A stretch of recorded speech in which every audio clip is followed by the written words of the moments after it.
Caleb R.T. I'm a fifth grader, and I attend Western Hills Church of Christ in Fort Worth, Texas. This year's LTC theme is Make Him Known, and I think someone who really exemplifies this is Paul. All in the name of Jesus. He had gotten beaten, stoned, shipwrecked, blinded, imprisoned, and lots of other things just to carry out this action. We can see Paul making him known several times throughout the book of Acts, and by several, I mean a lot.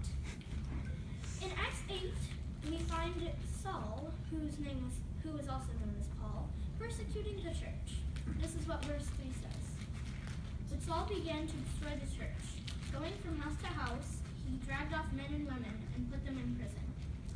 I think that it's crazy how he began persecuting and trying to destroy the thing he, later in his life, served.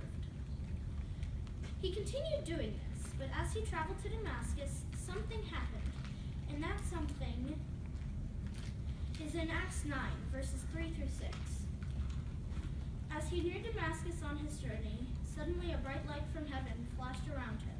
He fell to the ground and heard a voice say to him, "Saul, Saul, why do you persecute me?" "Who are you, Lord?" Saul asked. "I am Jesus, whom you are persecuting," he replied.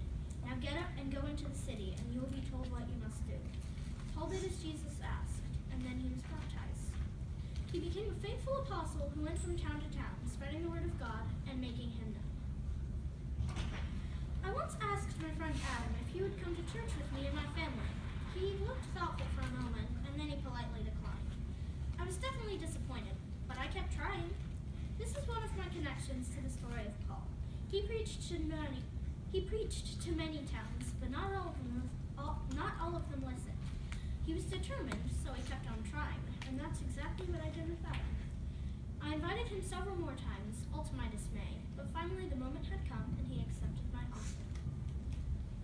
Now, I usually take a book to read during the sermon, and I told that to him. So when he came,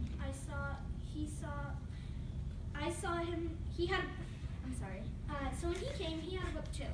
About halfway through the sermon, I saw him put his book down and start to listen to the preacher. I asked him about it after the sermon, and he said it was really interesting and that he would love to come again. Paul may not have had the success I had, but he was persistent. He was flogged, shipwrecked, imprisoned, and stoned, but he never gave up. So I think that we should all be at least a little bit more like Paul, doing day-to-day things like inviting someone to church or having a chat with someone about Jesus. And maybe the people that you talk to might even take your word to heart and commit their lives to God. Or if you have a friend who is not met God, you should definitely do the things Paul did.